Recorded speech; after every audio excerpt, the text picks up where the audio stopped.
Pourquoi on est venu ici à Marvejols pour parler de spectacle vivant et de Massif Central?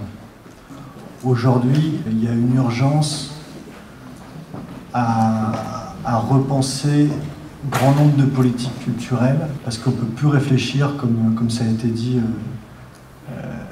comme il y a 50 ans, parce qu'il y a la crise, parce qu'il y a le digital, le numérique, l'Internet, parce qu'il y a la mondialisation, parce qu'il y a aussi une crise institutionnelle en France, avec le retrait massif de l'État des politiques culturelles, avec des collectivités qui ont des contraintes budgétaires qui sont de plus en plus prégnantes. Et donc il y a une urgence à réfléchir. Et comme ça a été dit aussi, on est toujours plus intelligent à réfléchir à plusieurs. Et l'enjeu de cette réflexion au niveau interrégional, c'est en premier lieu, à notre avis, de décloisonner les politiques culturelles. Et décloisonner les politiques culturelles, c'est pas simplement... alors, c'est d'abord sortir des politiques de niche, parce que ça c'est le drame. Il y a encore des gens dans le secteur culturel qui sont convaincus qu'en développant un discours, je dirais, de défense, un discours qui finit par être conservateur et perçu comme corporatiste, en réalité, on se fragilise tous.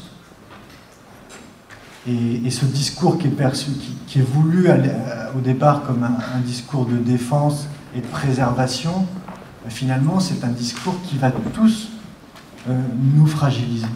Donc voilà, un intérêt à réfléchir autrement, à ne pas être considéré comme des politiques de niche, comme une politique de secteur, mais bien comme un enjeu transversal, un enjeu de société, comment on veut faire société, comment on veut vivre ensemble. Ça veut dire réinterroger notre conception de la culture. Et la culture, c'est pas que le spectacle vivant. Parce que quand on est dans le spectacle vivant, la culture, c'est beaucoup le spectacle vivant, mais la culture, c'est plein d'autres choses. Et en France, on a aussi une conception qui est assez restrictive de la culture. Et tout ça, on doit l'interroger.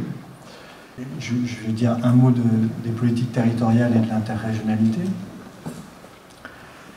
Et on voit bien qu'il y a en ce moment, on l'a senti dans les interventions, et puis voilà, on fait tous partie de réseaux professionnels, etc. On sent bien qu'il y a une réflexion très très partagée aujourd'hui sur l'enjeu à raisonner développement local, à dire voilà, la politique culturelle, c'est pas les petites paillettes qu'on va mettre pour faire joli et tout ça.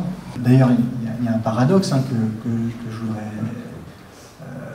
vous dire, c'est quand vous prenez, quand vous interrogez un maire ou un élu local, que vous lui demandez de présenter son territoire, s'il cite 3 projets, vous êtes sûr qu'il y a au moins un projet culturel.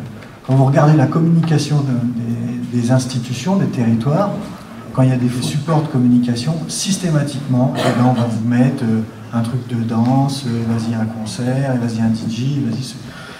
Et il y a un vrai paradoxe, c'est-à-dire que dans la revendication et la présentation et l'identité des territoires, l'enjeu culturel, il est très très bien perçu, mais quand on confronte ça à la réalité des budgets qui sont consacrés, on aperçoit qu'il y a un problème quand même. Et comment nous, on est assez mauvais pour ne pas utiliser cette force qu'on a, parce qu'on contribue à l'identité des territoires, on contribue à leur développement, au vivre ensemble, etc. On a des choses à revendiquer.